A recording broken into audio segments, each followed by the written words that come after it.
Hi, I want to make a full bridge rectifier. That's right, it's not a dumb single diode rectifier, it's a full bridge. What is a rectifier? It basically converts AC alternating current into DC direct current. Full bridge is basically made of 4 diodes in this arrangement. The rectification can also be done with a single diode. What's a diode? It's like an electrical check valve that allows current in one direction but blocks it from going back. If you provide an AC voltage to a single diode, it outputs the positive half of the wave. If you put a capacitor at its output, it holds the voltage close to the peak of the wave as DC. Now a full bridge rectifier converts both the positive and negative peaks into positive bumps at the output. Adding a capacitor at the output converts it into DC again. Generally, a single diode is used for low power rectification as well as DC reverse polarity protection. But a full bridge rectifier is used for high power rectification as well as reverse polarity protection. Now here's my design. When connected to 120 volt AC line, it is designed to output close to 170 volt DC at no load and capable of driving 10 amp maximum load. So naturally there is a 10 amp fuse at the input for protection, then the diode bridge. The added inductor helps with ripple filtering. Here's what I've made. It is pretty huge, which of course can output over 1000 watts, unlike your puny wall adapter that can do 20 watts at best. Now let's plug it in. I have some loose wires connected to my circuit which I will stick into the power plug.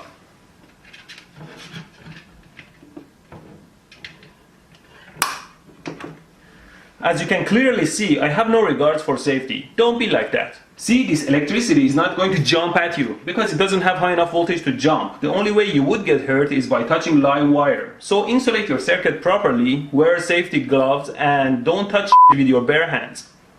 Bare hands. Bah! Why do you call them bare hands? I'm going to touch 170 volt DC with my bare hands. There is 166 volt on the output. Now I'll put my finger across the output. See, I can barely feel it. DC is much less dangerous than AC. Barely. What's up with birds in your language?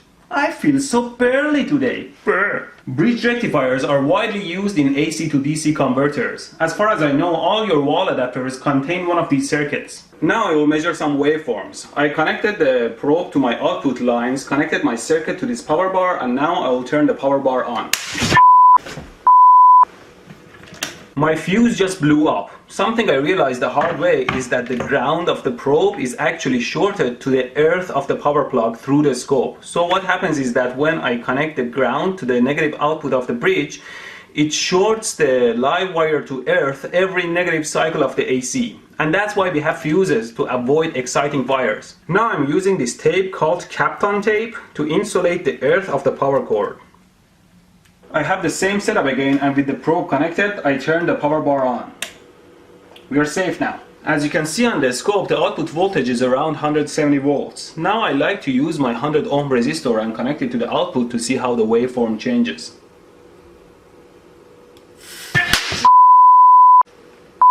A quick calculation shows having 170 volt across 100 ohm generates 300 watts of power. It's like having a 300 watt lamp between your fingers. It burns your skin very quickly. Now I use pliers to hold the resistor. See, the output voltage drops, but with very small ripples because there is a lot of filtering.